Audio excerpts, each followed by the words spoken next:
Assalamualaikum warahmatullahi wabarakatuh. Allahu Akbar, Allahu Akbar, Allahu Akbar, walillahil hamd. Alhamdulillah, alhamdulillahilladzi ja'ala 'idil fitri diyafatan lil mu'minin. Asyhadu an la ilaha illallah wa asyhadu anna Muhammadan abduhu wa rasuluhu la nabiyya ba'da. Allahumma salli wa sallim wa barik ala sayyidil mursalin Muhammad Rasulillahi sallallahu alaihi wasallam wa ala alihi wa ashabihi wa qarabatihi ajma'in wa man tabi'ahum bi ihsanin ila yaumiddin, amma ba'd. Allahu Akbar, Allahu Akbar, Allahu Akbar, walillahil hamd.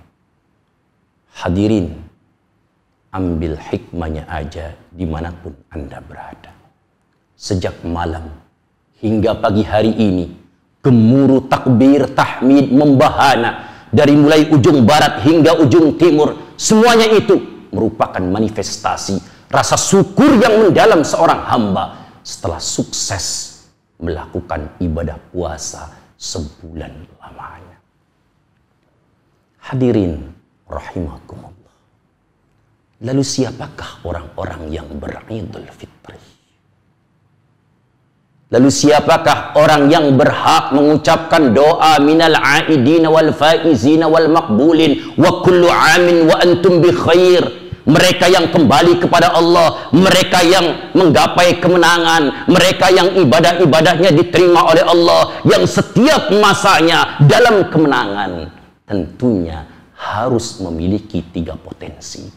Pertama, tauhid harus selalu diperbaharui semakin dekat kepada Allah. Yang kedua, egoisme, rasa keakuan yang positif harus tetap terpelihara. Kalau dia bisa baca Quran sebulan sekali, hatam 1 kali, kenapa saya tidak? Kalau dia selama bulan Ramadan mampu menghatamkan 4 kali, laksana seperti Rasulullah Fani Bisyauqin, kenapa saya tidak? Ini adalah egois positif, rasa keakuan yang baik. Lalu yang ketiga adalah potensi eros, potensi cinta kasih. Indahnya berbagi, indahnya memberi, indahnya kebersamaan. Kalaupun kita kenyang, bukan kita yang kenyang saja, tapi saudara-saudara kita semuanya kenyang. Kata Rasulullah, orang itu imannya belum sempurna, tidak mengimani aku, tidak mengimani hari akhir, manakala dirinya kenyang, sementara saudaranya sendiri kelaparan. Hadirin yang mulia dimanapun Anda berada, Allahu Akbar, Allahu Akbar, Allahu Akbar, walillahil hamd. Maka seorang ulama yang bernama Hasan Al-Basri, beliau mengatakan, kunu rabbaniyan wala takunu ramadaniyan. Jadilah kalian Rabbani, jangan sekali-kali kalian menjadi Ramadhani. Artinya apa? Baca Al-Quran bukan hanya di bulan Ramadan saja. Bersedekah bukan hanya di bulan Ramadan saja. Karena Ramadan pasti mati. Berpuasa jangan hanya bulan Ramadan saja. Selesai bulan Ramadan, puasa 6 hari di bulan Syawal. Itu namanya puasa Syawal. Di mana fadilahnya sama halnya puasa 6 hari seperti puasa 1 tahun. Maka mulailah berpuasa nanti tanggal 2 Syawal sampai tanggal 7 Syawal. Inilah yang dilakukan oleh Rasulullah Sallallahu Alaihi Wasallam dan para sahabat radhiyallahu anhum ajma'in. Pemirsa, dimanapun Anda berada, kita saat ini berhari raya Idul Fitri. Ada sebuah kebiasaan, ada sebuah potret, ada sesuatu yang biasa kita lakukan. Minimal ada 4 yang selalu kita lakukan. Pertama, berpakaian baru. Kalau nggak memakai baju baru, seraya tidak lebaran. Kalau tidak memakai sepatu baru, seraya tidak lebaran. Kalau tidak memakai jas baru, seraya tidak lebaran. Bahkan kalau nggak memakai mobil baru atau ganti handphone baru, katanya tidak berlebaran. Padahal ulama mengatakan, laisal 'id liman labisal jadid, walakinnal 'id liman kana ta'atuhu tazid. Orang yang berhari raya bukan mereka yang berpakaian serba baru, tapi orang yang berhari raya mereka yang ketaatannya naik, mereka yang ketaatannya lebih baik daripada hari-hari sebelumnya memasuki hari raya Idul Fitri.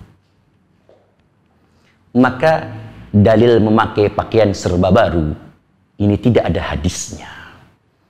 Rasulullah hanya bersabda, pakailah kalian pakaian yang paling baru yang kalian miliki untuk berhari raya Idul Fitri, bukan pakaian baru. Maka dalil ini digunakan oleh dalil mall, digunakan oleh dalil pasar, digunakan oleh konveksi baju-baju. Padahal tidak ada syariat dalam Islam dalam rangka menghadapi Idul Fitri berpakaian serba baru, tapi berpakaian yang terbaik yang ia miliki. Karena pakaian baru belum tentu lebih baik apa-apa yang ia miliki. Lalu yang kedua, tradisi yang biasa kita lakukan dalam rangka di Idul Fitri adalah mudik. Rumah di Sumatera, mudik ke Sumatera. Bahkan rumahnya yang jauh di seberang, dia pun ke seberang, ke Kalimantan, ke Pontianak, dan ke berbagai macam daerah-daerah provinsi yang jauh-jauh. Maka alat transportasi harganya naik 3 kali lipat. Kenapa? Karena katanya tidak serasa lebaran kalau tidak mudik. Mudik boleh, itu namanya ziarah, namanya silaturahim, silahkan. Tapi jangan menjadikan sebuah kewajiban. Yang paling penting, bagaimana diri kita memudikkan kepada Allah Subhanahu wa Ta'ala. Yang tadinya ahli maksiat menjadi ahli taat. Yang tadinya malas baca Quran menjadi rajin baca Quran. Yang tadinya malas berpuasa digembleng selama sebulan ramanya berpuasa. Kemudian puasa Syawal, kalau bisa tanggal 2 sampai tanggal 7 Syawal. Kalau nggak bisa minimal berpuasa 6 hari di bulan Syawal. Lalu kebiasaan yang ketiga adalah mengunjungi dari rumah ke rumah. Ini namanya silaturahim. Saling maaf memaafkan. Karena Allah Subhanahu wa Ta'ala berfirman di dalam surah Al-A'raf, surah ke-7 ayat ke-199, khudhil afwa wa'mur bil urfi wa'rid 'anil jahilin. Saling maaf-maafkanlah kalian, saling nasihat-menasihatilah dalam kebaikan, dan berpalinglah dari orang-orang bodoh. Lalu kebiasaan yang keempat adalah memakan makanan yang enak dan lezat. Yang nggak biasa makan daging, makan daging. Yang nggak biasa makan ayam kampung, makan ayam kampung.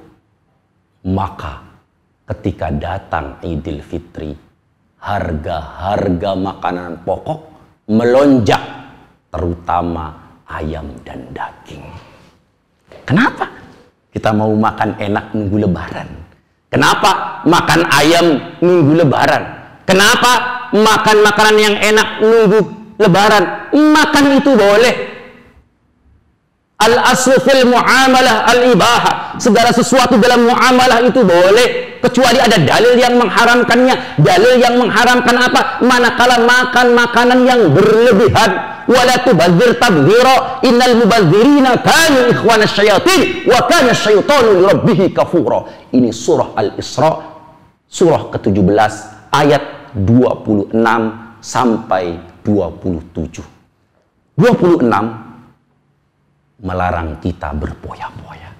27 jangan sampai kita mengikuti jejak rayu setan di mana makan berlebihan. Dalam Asarus Sahabah, ini juga termasuk hadis Nabi, karena Asarus Sahabah, makanlah kalian ketika lapar, berhenti sebelum kenyang. Allahu Akbar, Allahu Akbar, Allahu Akbar, walillahil hamd. Maka dalam pertemuan kali ini, hakikat Idul Fitri, hakikat Lebaran, mereka yang memiliki 6 kriteria. Pertama, mereka yang back to Quran and Sunnah, kembali kepada Al-Quran dan As-Sunnah. Merekalah yang berhak mengucapkan minal aidina wal faizin wal maqbulin wa kullu amin wa antum bi khair. Kedua, yang ketaatan kepada Allah semakin bertambah. Syawal semakin taat kepada Allah. Rajin qiyamul lail, rajin puasa, rajin tadarus Quran, rajin menelaah Quran, rajin mendakwahkan Al-Quran. Lalu yang ketiga, mudik dalam rangka silaturahim memang sunnah, tapi terlebih memudikkan diri kita kepada Allah Subhanahu wa Ta'ala. Yang keempat, kita saling silaturahim, bermaaf-maafan, sebagaimana ini adalah perintah Allah. Ada sahabat Nabi yang bertanya kepada Allah, amalan apa sajakah yang bisa mendatangkan kami dan memasukkan kami ke dalam surga dan menjauhkan diri kami ke dalam neraka? Kata Rasulullah, salah satunya watasilar rahimah, harus adanya silaturahim, saling maaf memaafkan. Dan yang kelima, kita harus memakan sesuatu, apa yang kita makan rasanya enak. Kita makan tempe, tangan kita pegang tempe, mulut kita ngunyah tempe, hati kita hati tempe. Jangan sampai tangan kita megang tempe, kemudian mulut kita ngunyah tempe, hati kita, pikiran kita sate, sehingga tidak bersyukur kepada Allah Subhanahu wa Ta'ala. Maka bukan berarti kalau Lebaran harus makan enak saja. Makanlah kalian ketika lapar, berhenti sebelum kenyang, dan makanlah kalian sewajarnya saja, jangan berlebihan. Ini saja yang bisa saya sampaikan. Akhir kata, saya ingin mengucapkan minal aidina wal faizin wal maqbulin wa kullu amin wa antum bi khair. Selamat Hari Raya Idul Fitri. Semoga kita termasuk orang-orang yang mendapatkan kemenangan. Akhir kata, wa qad yurja bi jarhi syaifi bur'un wala bur'un lima jarahal lisan. Apabila pedang melukai tubuh, masih ada harapan sembuh. Apabila ucapan melukai hati, kemana obat hendak dicari? Subhanakallahumma bihamdika, asyhadu an la ilaha illa anta, astaghfiruka wa atubu ilaik. Wassalamu alaikum warahmatullahi wabarakatuh.